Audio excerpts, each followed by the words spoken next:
at the main event, ladies and gentlemen. I'm here with your host, Scott Suprina, on his phenomenal podcast, Unadulterated with Scott Suprina. The question, so for everybody listening out there, we haven't released an episode yet, quote unquote. We'll be releasing an episode next week. So no one knows this, obviously. These are pre-recorded, but we've done a pilot, so to speak. We've done a pilot episode. Trusted members of family and friends. Trusted members of family and friends, loved ones. We've sent our pilot out to them to get a review. And the reviews we've gotten have been stellar. But a couple of people have asked the very question. More than one. A few, have asked the One is too many.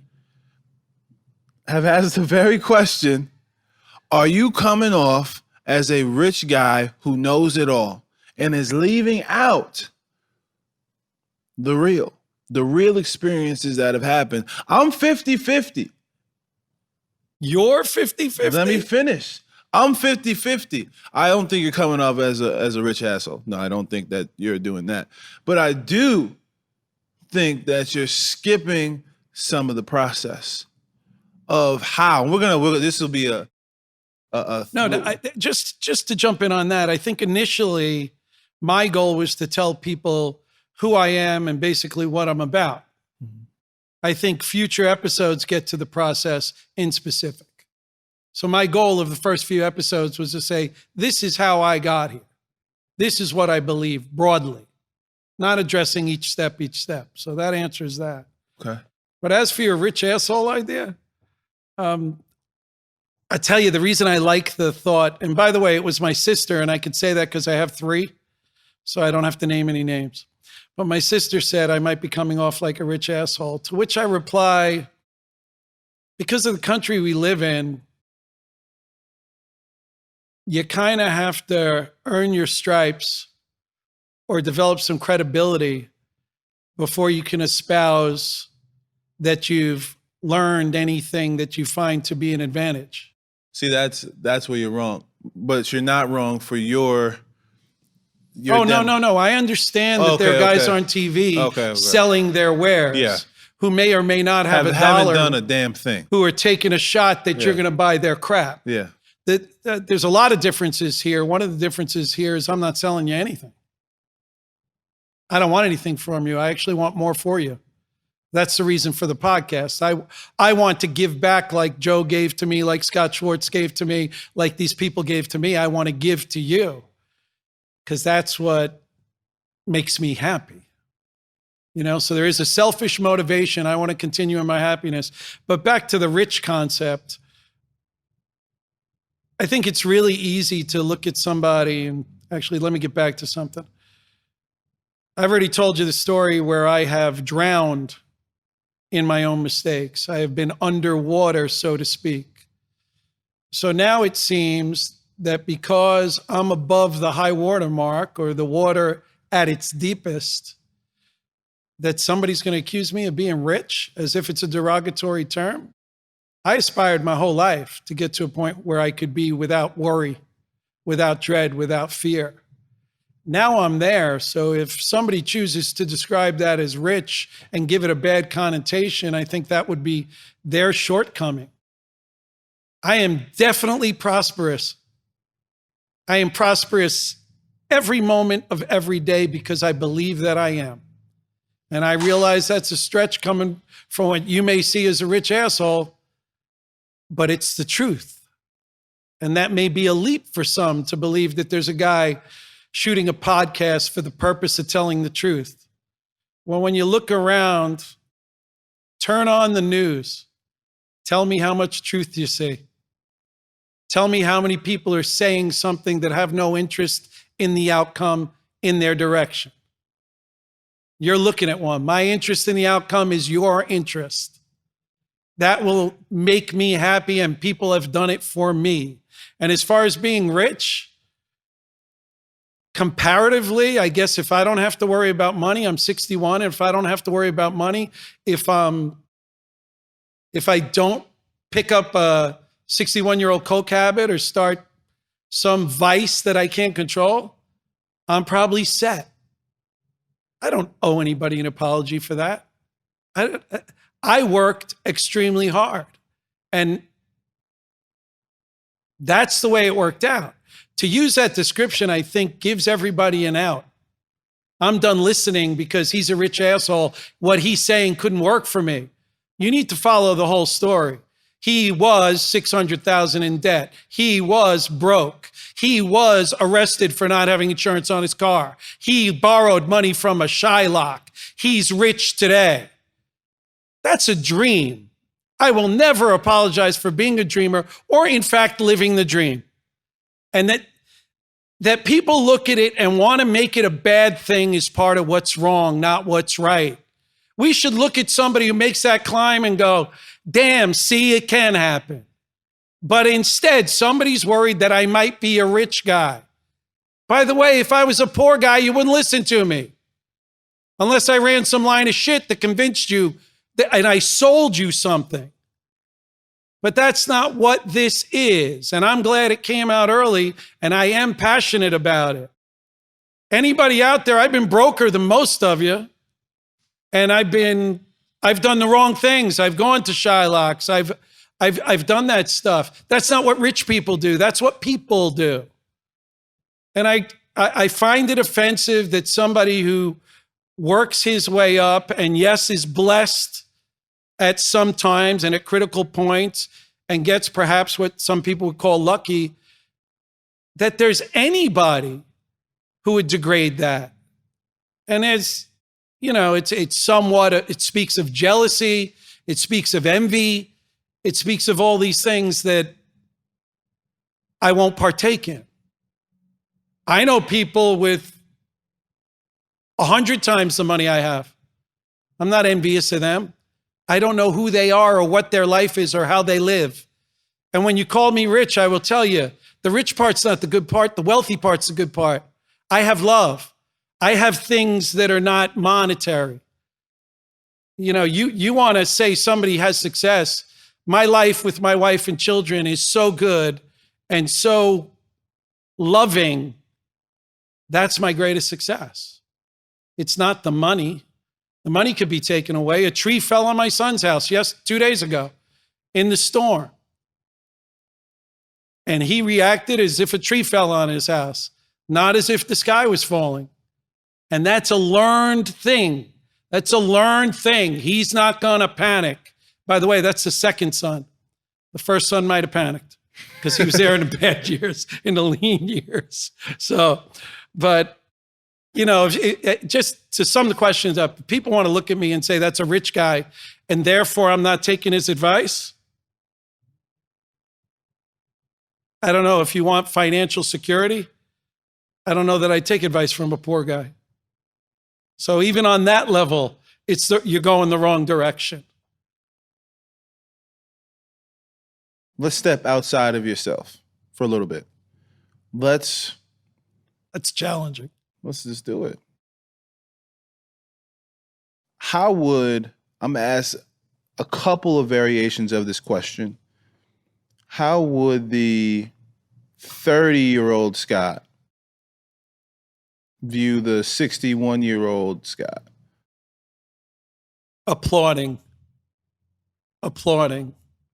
with tears in his eyes, because at 30 it was painful. It was painful, and it brings up an interesting thought. I have a belief in my head that I kept going because making the good move today generated some light at the end of the tunnel. I believe that if you're drug addicted, if you're stuck in a job, if you're stuck in a marriage, if you're stuck in these things, you will not move forward unless there's light. And I was lucky enough and had enough help to change my ways to produce a glimmer. You know, I wanted to be better so badly that I followed, you know, I'm trying to think, of a really small beam of light. I just wanted light, something other than darkness. And if you have that and you go towards it, and even if it gets infinitesimally larger, you can keep going. But when there's no light, you might as well do the drug. You might as well keep the shitty job. You might as well do those things. But being a good person will self-generate some of the light. You're asking me to step out of yourself. What I think it took for me as a struggling person, I mean struggling, is to stop struggling, step out of myself, and actually say and believe my future could be better.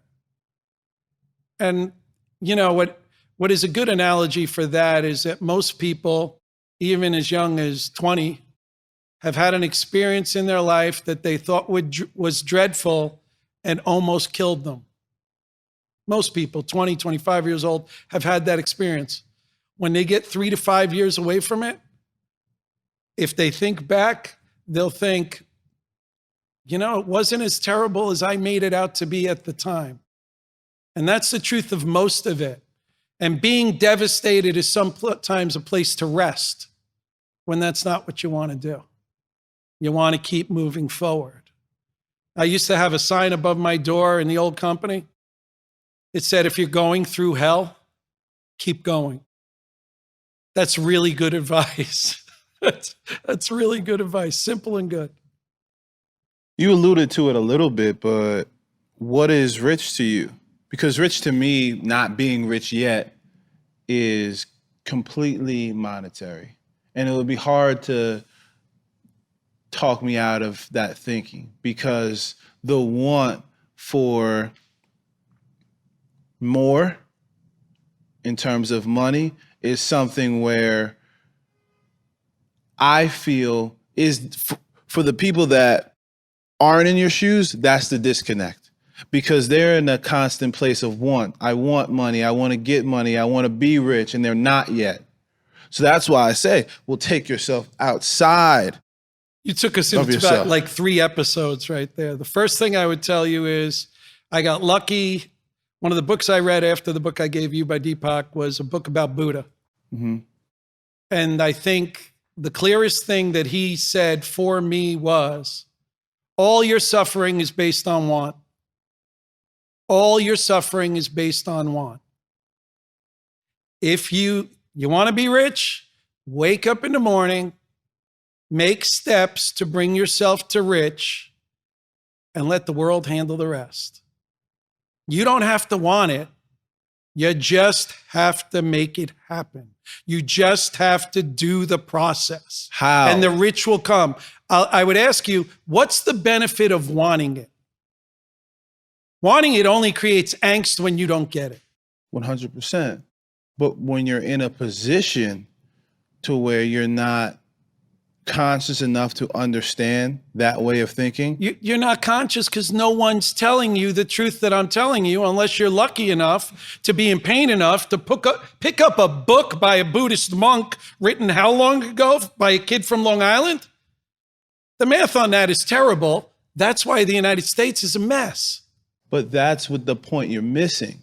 It's the how. It's the foot in the door. It's being the wild. It's the decade and a half of wildness. It's the decade and a half of craziness. It's the decade and a half of a thirst for, I want $1 million. I want $1 million. You said this before. Yes. I want $1 million.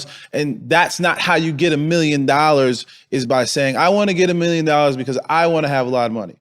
You want to say, I want to get $1 million because I want to provide something to someone that's going to bring me back monetary gain.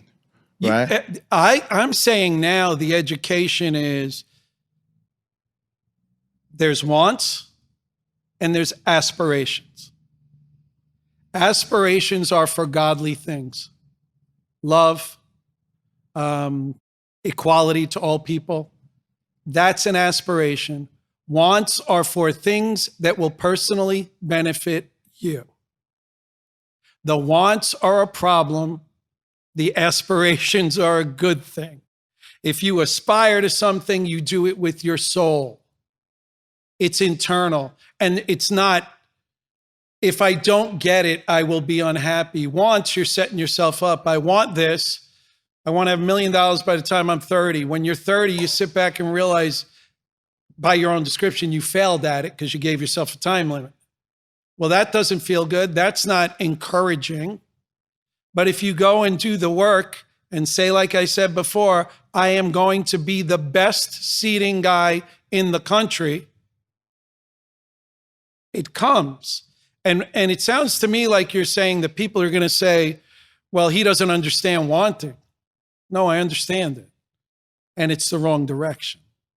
And that may sound complicated, but I would ask you again, what has the want done for you? And when you say to me that being rich is a financial question, right? Yes. In this. So if I take you to a guy's house who's rich and he's miserable because he's unloved, is he still rich? Depends on how you're looking at it. No, in this society, he's rich. Sure. That's certainly not something you would aspire to be wealthy and unloved, to have money and be unloved. Where are you from? What part of New York are you from? Born in? Born in Valley Stream, raised in Dix Hills. Born in Valley Stream, raised in Dix Hills. There's a point in your upbringing where, explain to me your upbringing. My dad was upper middle class, built his own business, sporting goods at first, and we lived in Valley Stream. He had a retail store on Rockaway Boulevard, moved into commercial sales to schools and places like that. And we moved to a really beautiful neighborhood in Dix Hills, first people in the neighborhood and new houses. Grew up in a well-to-do community with 1 million kids in our area and had a blessed childhood. At what point do you think, because you've expressed your pops is a good pops. He was a nice man. He worked too hard. Yeah. Yeah. And your mom, was your mother good? Mom was great. Grew up with a good life. Yes. Right? Then you provided a good life for your children, and now your children are going to provide a great life for their grandkids. But somewhere along the line of growing up, would you say you lost yourself a little bit? Oh, I was derailed. I was the youngest of 4. And when I was about 17 and ready to go off to college, I walked into the backyard as I'm leaving to go on a date with a young lady from high school. And my sister says, you got to come back here. Mom and Dad want to talk to you. And I walk in the backyard and they go, your father and I have decided to divorce. And I went, that's really funny. I got to go. And they went, we're not kidding. And in that minute, when you're about ready to go to college and you're thinking you're about to develop your life and you're set up to think, I got 3 more years to figure this out. And then they divorce and it becomes the typical situation, which I'll never understand, of 2 people who loved each other once, so much don't love each other anymore that they really don't talk or care about much. So when you say, who's paying for my college? Mom says dad, dad says mom. So you end up not wanting to go to college. So you go from being an upper middle class kid to being a kid with no support. And that was devastating to me. That threw me into a spin that I chose to self-medicate. And I was a good bartender and cocaine was around and drinking was around and I disappeared for some time. So, that's the story. And I think my expectation was, hey, I'll meander down this pretty road, the yellow brick road of life. I'll go through school, I'll get a job, but there'll be no bumps. And the rug was pulled out from under me. And I think, hey, I understand mom and dad felt threatened and had to take care of themselves. Do I think I would ever do the same thing? I know that I would not. I have my family. We are sailing on a ship together. The whole ship will have to go down before any of my children or grandchildren or anybody goes down. The whole ship. So that's something that people will do that's common in our culture, to say, where were you raised and how were you raised? There's a lot of illness or mistakes made by people with a lot of money raising their kids that is as devastating or more than being broke. Well, I'm getting to a bigger point. The bigger point is, forget how you grew up. We're at the point of you're in this dark cloud. You're in this funnel, this downward funnel, right? And now you have to build your way out of that dark cloud, that downward spiral, pardon me. There is a point in time during that downward clip, that decade and a half could have been 2 decades. That could have been 2 decades and a half. That could have been 3 decades, so on and so forth. There is a point that we talk about all the time of, okay, you went broke, you had a mentor, but there is a personal point aside from everything else that happened, beside from all the money you lost in the house, because I've seen a lot of people go broke and keep doing the same dumb shit over and over and over and over again. They probably had no guidance, no mentor. So no, they have. There's a lot of people mentor. You see it in every field: sports, entertainment, law, medical field, entrepreneurship. You see, the answer to that is those people, when they made the first mistake, never took ownership of that mistake, never admitted it was their doing. That's the only way you could do it again. It's the only way you could do it again. If you knew you did it wrong the first time and you blamed yourself, you don't do it wrong again. It really doesn't happen. That's not it. But for me, I went down the road, and I think the point you're talking about is I had got my feet back under me. I started to make some money, and there was no joy in the sale. I was selling. I was bringing in income. I was soulless, almost like what? A soulless sale. Absolutely. Quote, unquote. I thought, hey, shit, when I get my head above water, life will be great. And it wasn't, because selling stuff wasn't enough. And I really sat there, and I never had a literal thought of, on Tuesday at 2:00, I'm going to kill myself. But I was at the point of, I can't do this. I can't keep showing up at work and selling a bleacher rectangle for some high school and walking home and going, that was great. Love that. That was really cool. I can't do that. And I picked up a book, and then I picked up another book, and it made me feel better. But, stuff I read is totally outside of the education I was given. The idea, and what I'm really working on now, is treat people who are mean to you with love. I fought that one for the last 10 years. It's tough. It's the truth. No, yeah, but it's tough to do. But it took me 10 years to say, I don't want to waste my energy fighting you. And the way that I got there with that is, I've been there. I've treated people poorly. I did it because I thought I was doing the right thing, because something I knew was incorrect. So I've done that. So how do I sit here and scream at somebody who's not being kind to me and have no understanding for the position they're in? I've done it. So you have to love them. And I do think that when you show them some love, or you take your knee off their neck, or you do something like that, you're saying, here's some kindness. And people react to that. People go, wait a second, you don't want to punch me in the face? You have to admit you've done it.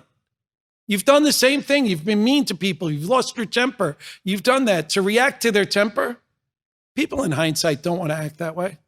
So you have to forgive them for acting that way. It's difficult, but it's ego-based difficulty. If you can remove yourself from the situation and know that if I wasn't sitting here and Todd was sitting here and the guy yelled at me, he would have yelled at Todd. It has nothing to do with me. I'm just a prop. I'm a piece of the set that he's yelling at. And when you get to that point, life becomes easier. What is, now we're talking about financially now, and there's a way people treated you before you, quote unquote, got rich, and then there's a way people treated you after. Your words, not mine. There's a way people treat you after you secure the bag, is what we say. I haven't had, I mean, I could tell you there is a different way in how they treat you before you have any money, where, people are scared of you, or they're watching out for what you might need or want from them. But as far as since selling a company and changing my tax bracket, let's say, I haven't had a lot of people treat me differently. Yeah. You know, but I have good friends. Is that a product of the fact that your circle was already so tight before? Well, my circle was tight. My circle's growing now because of the different things I want to do. You're in my circle now. Yeah. You were not in my circle before. You don't treat me any differently. Well, I'm here to work. Like I'm here to you're helping me I get hope better. you're here to grow. I'm here to grow. Okay. Well, hold on. That's what I'm looking for. I'm here to grow. I'm here to kill it. No, we're not killing anything. I object to that term. I've told you that before. I know. We're nurturing. We're not killing. That's why I said it. But we're straying away from the points, guys. And by the way, I'm going to go there. Go there. Because I'm going to go to the killing it expression because the opportunity is here. You can Okay. put it into another episode if you want. But I have a feeling that the truth of the matter is all of what you see around you right now is generated by a degree of what you just said, using the word killing as if it's a positive thing. Watching a movie where everything's blown up, watching a movie where people kill each other, watching a movie of all of that. My favorite in my lifetime, when I was a kid, every movie ended happily. What happened? What is the benefit to society to make a sad ending? You could just watch the news. Truthfully, Yeah, the news is terrible. what are we doing? By the way, what you feed grows. What is with the wacky endings? Who needs that? How is that benefiting anyway? That's a separate topic, but that is the truth. That is how we got to Donald Trump yelling one way and Pelosi yelling the other way and thinking that's acceptable. I'm only 61. It's unbelievable to me, politics today. The poor guy who's 90 has to want off the planet. Has to look at that and go, one of my mom's favorite word, where's the decorum? Where's the respect? Where's the human dignity? My grandma uses that word a lot too. Say that? Your grandma is probably my mom's age. Smart woman. Yeah, decorum is important to society. Yeah. It's gone. It's gone, and we're supporting it leaving by using words like killing it. Slow down. See, you had me on your bandwagon. I don't need you on my bandwagon. You It do. might benefit you to be on the bandwagon, but I don't have a desire for you to get on the bandwagon. It's a figure of speech. What, the bandwagon or the killing it? We're killing it. It's a figure of speech that I use. It's not a we thing. It's a Who's we? No, it's me. No, I'm it's going a back figure. to we. No. Freudian It's a slip. Who's we? I'm killing it right now. You're killing it. Basketball terms, football terms. You're killing. You're crushing it out there. You're killing it out there. Keep doing your thing. That's just By the something. way, you're destroying it. Why are all those terms about good things negative comments? You flip the word. You make it a positive word. The word is the energy you give it. So I'm using this kill it as a word, making it a positive. Why are you not? Why are you not using? Brandon, you're killing it on I this camera right now. understand the use of the word. Okay. Why are you not using the pre-existing terms? Because I don't want to, Scott. Let's suppose, remember the Chandler story when he was little and the bank was calling and I owed him money and I think that affected my kid? Yeah. Let's suppose there's a 6-year-old at the basketball game watching you tell some guy he's killing it. You think he gets it? Absolutely. It depends on the connotation and the environment you're using in. Like the two separate environments that you're using the word in. We're killing it in the hood or the trailer park means different than we're killing it on the basketball court, soccer field, or volleyball court. It's two different things. Correct. Yes. But if you stuck with the regular words, that couldn't happen. That's only my point. And by the way, it's purity, it's purity of the message. It's lack of confusion. You would agree that when you use killing it to mean two things, the potential for confusion is greater. Absolutely. We'll agree. Would you also agree that this society is pretty confused? My point is, let's not add to it. That's my only point. See, I don't believe society is very confused. I believe that You're everybody. sitting here telling me you're chasing financial wealth. You're confused. You should be chasing happiness. But you can say Period. that. There's no gray area. No gray area. You lose that But argument. see, this is where we lose each other. No, this is where you know why Let we me lose finish. each other? Let me finish. Because I'm going in a very positive direction No. and you're going somewhere else. But that's very one-sided, because you're gonna get some happiness with money. Scott, we can't say that money doesn't provide any source of happiness. That's just not true. You're going to need money to get some certain things that you want, to provide yourself happiness and others happiness you with can go to the poorest countries in the world and you can go to the slums and you know what you'll find? Some happy people. Yes, but also you're leaving out part of the story. You'll find happy people because this is no disrespect to those people at all. We're not here to disrespect Well, we're not them. even saying what you're about to say Yeah. is correct, but go ahead. But their life and what's wealthy to them might be different than what this societal norm is. Go ahead. Now, the last thing I ever want to do, because Mm-hmm. you're part of my new circle of friends, is offend you. Okay. It could be that you're missing the point. I suggest to you that you can be happy as you're trying to be rich, that it's your choice. I actually suggest to you that most of the time you actually are happy. But you've convinced yourself when you get the money, you'll be happy. No, that's not really it. Are you happy? Most of the time, yeah. A good amount of time, I'm very So happy. then what is the money going to give you? A sense of security with certain things around me. Security I could accept. Yeah. That's the reason that I worked so hard was Yeah, security. security. And it comes But not only for me, but for my family. right. Yeah. And it comes somewhat from money. But the important separation is if people think when they get money that will improve their level of happiness, what I am very, very, very grateful for, I worked, like my son said, way too many hours, way too many Saturdays and Sundays, way too many whenever. And my happiness was not derived from that. It was not derived from the money. I should have taken time to be happy on the journey. In hindsight, I should have done that. Well, points like this, I'll listen to you and I'll defer. Because you're like, if you've experienced some of the things that I want to experience and you went down certain paths that I want to go down, and you say things like that, there's not much of an argument, right? Because you're saying that I worked hella hard.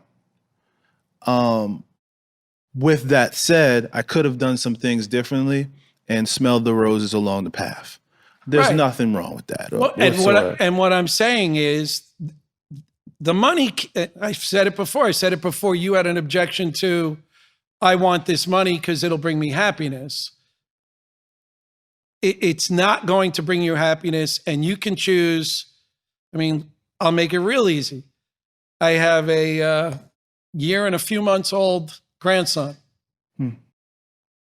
Guess his primary state. Happy. Guess what he knows nothing about? Anger. Money. Oh, yeah. But eventually. Wait. Now I'll admit, Go ahead. he eats, drinks, and poops. But those three things are not that hard to do in a day. But as So it if gets, that's all you need to be happy, a place to eat, drink, and poop, we can all be happy. And I'm surprised I'm using the word poop. Just want but to say again, that on you're air. leaving out. He's gonna grow up. He's gonna want a PlayStation, right? Or a new book, or soccer cleats, whatever he decides to play, do whatever his hobby is. Yep. And it's gonna come a day where his parents say, "You got to earn it." Then he's going to go to grandpa. He's not going to be a stupid kid. Fair enough. But let's just say, for argument's sake, to play the devil's advocate, Go ahead. he's gonna have to work for what he wants, as you did, as your son did, as your other sons did, and your wife, and everybody's gonna have to work I gave you the For James what? Allen book. Did you read it? Haven't read it all yet. Okay, you Wait. can't read it all. But I will. this goes back to my conversation about work. Work, people need to, or I found. Sidebar. Scott's so lucky this is his podcast because I let him go. I'm gonna let you go. Go ahead. Just be going. Scott is lucky it's his podcast. Like we said, work, you're on the planet, if you're lucky, 70, 80 years. You probably have to work 80 to 100% of those years, less the first 15, whatever. Okay? It needs to be something you enjoy. Even when you don't enjoy it, you need to find a way to enjoy it. If you can do that, you will have a higher percentage of happiness. But no one's teaching that. No one's teaching the kids at McDonald's to enjoy their work. They're teaching them to do their work. McDonald's can be a leg up, can be an education of working properly, getting the discipline together, understanding a little bit about financial business and transactions and all of that. If you attack the job as if you want to be the best at doing the job, that will bring you a better future. It doesn't matter what you do. People should love their work, whether they like their work or not. It is their path to wherever they want to go. I've done plenty of work where I would have said, you would have walked up to me and said, would you rather be here or somewhere else? And I would have said somewhere else, but I was still able to do it with joy. That's success. That's also happiness. And that's available to you this moment. It's a change of mind. It's a change of perspective. It's recognizing what is best for you and doing that. It's not settling for what you want now and settling for what you want most. There is a human element involved of the basic needs and necessities of life. And money is necessary to meet those needs. Correct. And not everyone is going to go out here and find their life's passion right away and make money off of doing it. I'm not even talking about being rich now. I'm not talking about being rich. You missed. No, I didn't. Now this is entertainment too. We got entertainment. I'm talking about if I'm broke right now. Go ahead. And a guy walks up to me and says, hey, could you sweep all the leaves out of the parking lot? There are a lot of ways I could do that, but one way to do that is to go out with one hand with the broom in my hand and push it and let the leaves blow away and go to the other side of the yard and push it again. Or I can go out there and do it like I care, make the most of it and do the best job and have pride in that and know that when I'm done, I did the best I could. And you know what's liable to happen? The guy you clean the parking lot for is liable to say, I have another project for you. As opposed to the guy who goes out there and thinks to himself, damn, Jenny's waiting for me. I know she just got off from school. She's at the house and I could go over there or I could sweep this damn parking lot. What am I sweeping the parking lot? The guy's giving me $40. What good is $40? Ain't enough to do shit with. I'm out, drop the broom, done. That's much more prevalent than 40 is at least a step closer to 80 that I need. Let me do the work. Let me be positive. Let me put out positive vibes. Give the guy respect. Let him know this is helpful to me. Not act like I'm the man, because obviously I'm not. I can become the man. I can aspire to get to that position. And by the way, what is the man but a creation in other people's heads? Until you know you're the man, don't even think about it. You want to be the man? I can tell you one thing, you're not. If you think in your head, I want to be the man, you're not him. I think being the man is, take away everybody's view of the man. I think it's like you said, it's a personal thing that it comes with being really good at what you do and knowing it. See, I think being the man is being really good at being who you are. whomever that may be inside. Being a good man is being the man. When I love me, game over. Your opinion does not matter. And that is difficult to get to. I will agree with you. But if you could taste that, you will want more.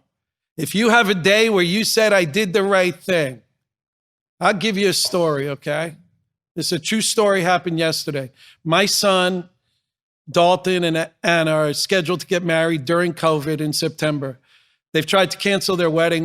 We're going to have to go to court with the people at the place whose name I won't mention. Should mention. They called the guy who's doing, no. Yeah. I don't want to, I'm trying to learn. I'm trying to respect. It's her mistake, the lady trying to keep the money. I'm trying to give her a little air, a little play. Maybe she'll wake up. They called the limousine company that they were going to have to pay quite a bit of money to. And limousine has a contract written where they get to keep 25%. And we're at dinner last night and Dalton goes, Dad, they're sending me back all the money. They said they know that they're written to keep 25%, but they're sending it all back. I said, Dal, you want to do something that'll be a wonderful thing for you to do? Send them back 25% and a thank you. Send it back to them and say, thank you for treating us with respect, but I know you have business costs and 25% is fair. And my hair's standing up right now. And my kid is going to do that. That's how it could be. Not, wow, they gave me my money back. Isn't that great? I don't care about them. And I said, when they open that envelope and get a note from you, and I don't care how wealthy they are, how rich they are, when they get that note, I will bet you his phone rings. And if it doesn't, at least he knows he did the absolutely right thing. Now, could he get away without sending that money? Yes. Do you want to live your life getting away with it? And I will tell you, when I was broke, if you put me in a situation to get away with it, I took it. Now, I make recommendations like I just made to my son, and that bears fruit. It bears one fruit, that is, I feel good about me. I work hard and I treat people decently, even at my own expense.